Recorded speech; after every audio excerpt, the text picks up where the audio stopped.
राधे राधे भक्तों, आज हम भक्तमाल में वर्णित तथा प्रियादास जी द्वारा विवेचित एक भक्त करमेती बाई का पावन चरित्र दृष्टांत के रूप में प्रस्तुत कर रहे हैं। पंडित परशुराम जी जयपुर के अंतर्गत खंडेला के शेखावत सरदार के राजपुरोहित थे। उनकी पुत्री करमेती का मन बचपन से ही भगवान में लग गया था। वह बालिका निरंतर श्री कृष्ण का ध्यान तथा नाम जप किया करती थी। कभी वह हा नाथ कहकर क्रंदन करती, कभी कीर्तन करते हुए नाचने गाने लगती और कभी हंसते हंसते लोटपोट हो जाती। नन्ही सी बच्ची के भगवत प्रेम को देखकर घर के लोग प्रसन्न हुआ करते थे। करमेती की इच्छा विवाह करने की नहीं थी, परंतु लज्जावश वह कुछ कह नहीं सकी। पिता ने उसका विवाह कर दिया, लेकिन जब ससुराल वाले उसे लेने आए तब वह व्याकुल हो उठी। जो शरीर श्याम सुंदर का हो चुका है, उसे दूसरे के अधिकार में कैसे दिया जा सकता है। उसने अपने प्रभु से प्रार्थना प्रारंभ की और कातर होकर उन श्री वृंदावन चंद्र को पुकारने लगी।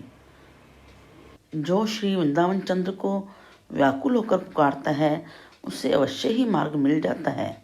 करमेती को भी एक उपाय सूझा। आधी रात को जब सब लोग सो रहे थे, वह अकेली बालिका चुपचाप घर से निकल पड़ी और वृंदावन के लिए चल पड़ी। सुबह घर में करमेती के ना मिलने पर हलचल मच गई।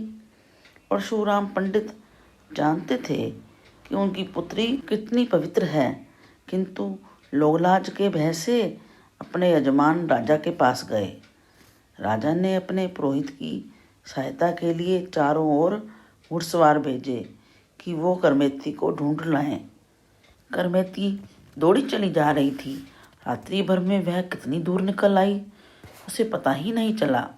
सवेरा होने पर वह भागी ही जा रही थी कि उसने घोड़ों की टाप का शब्द सुना।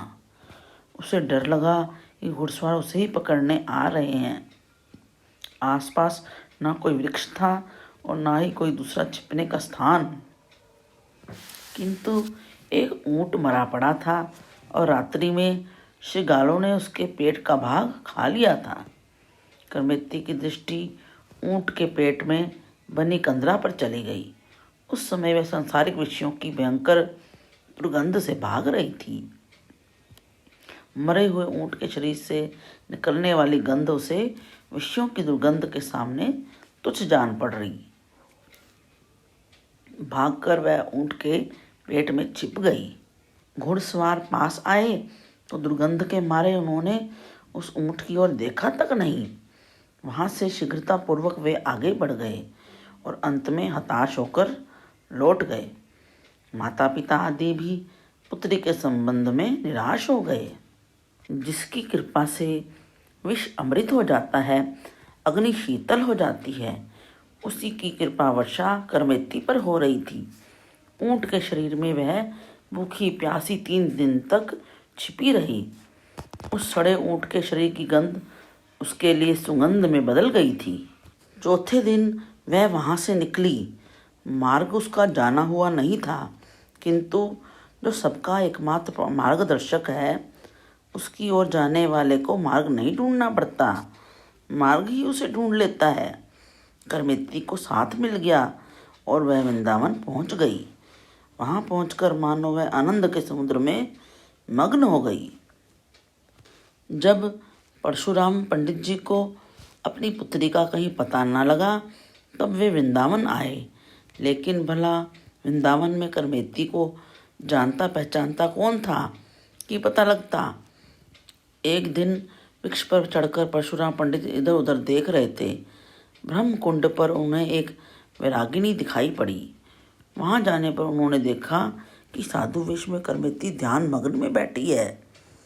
पुत्री की दीनहीन भारी दशा देखकर पिता को शोक हुआ, परंतु उसके भगवत प्रेम को देखकर वे अपने को धन्य मानने लगे। कई घंटे बैठे रहने पर भी जब करमेती का ध्यान भंग नहीं हुआ, तब पिता ने उसे हिला डुलाकर जगाया। वे उससे घर चलकर भजन करने का आग्रह करने लगे। करमेती ने कहा, पिताजी, यहाँ आकर भी कोई कभी लौटा है? मैं तो ब्रज राजकुमार के प्रेम में डूबकर मर चुकी हूँ। अब मुर्दा यहाँ से उठे कैसे? अंततः परशुराम जी उसके भक्ति भाव को देखकर वापस घर लौट गए।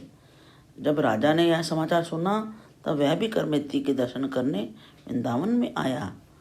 राजा के बहुत आग्रह करने पर करमेती बाई ने एक छोटी कुटिया बनवाना स्वीकार कर लिया। राजा ने करमेती बाई के लिए ब्रह्मकुंड के पास एक मठिया सी बना दी। करमेती बाई की भक्ति ने राजा को भी भक्त बना दिया।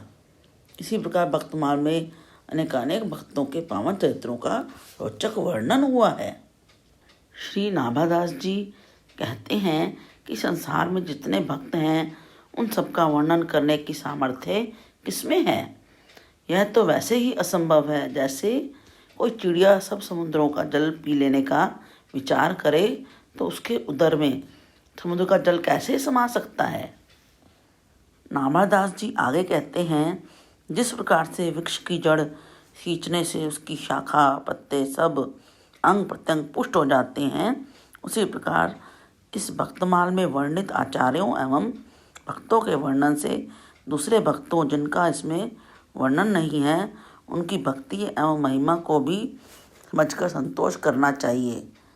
भगवत विग्रह या तुलसी दल छोटा हो अथवा बड़ा, सबकी महिमा एक जैसी है। उसी प्रकार से भगवत भजन छोटे हों या बड़े, सभी अनंत गुणों के कारण महान महिमा वाले हैं। भक्तमाल में यदि किसी का वर्णन पहले हो गया हो, किसी का बाद में हो, तो यह अपराध क्षंतव्य है। भक्तमाल ग्रंथ के उपसंहार में श्री नाभादास जी कहते हैं, किसी को योग का भरोसा है, किसी को यज्ञ का, किसी को कुल का और किसी को अपने सत्कर्मों का, किंतु मुझ नारायण नाभादास जी को तो केवल यही अभिलाषा है कि गुरुदेव की कृपा से भक्तों की यह माला मेरे हृदय देश में सदा विराजमान रहे। नाभादास जी की दृढ़ धारणा है कि भक्त गुणगान के अतिरिक्त इस भवसागर से उद्धार का अन्य कोई उपाय नहीं है। भवसागर के तरन को नाइन और उपाय। इसके आगे कथा हम अगले वीडियो में सुनाएंगे। श्री नाभादास जी कौन थे, उनकी जीवनी के विषय में जानने के लिए इस चैनल को सब्सक्राइब कीजिए और बोलिए हरे कृष्णा कृष्ण कृष्ण हरे हरे, हरे राम राम राम हरे हरे।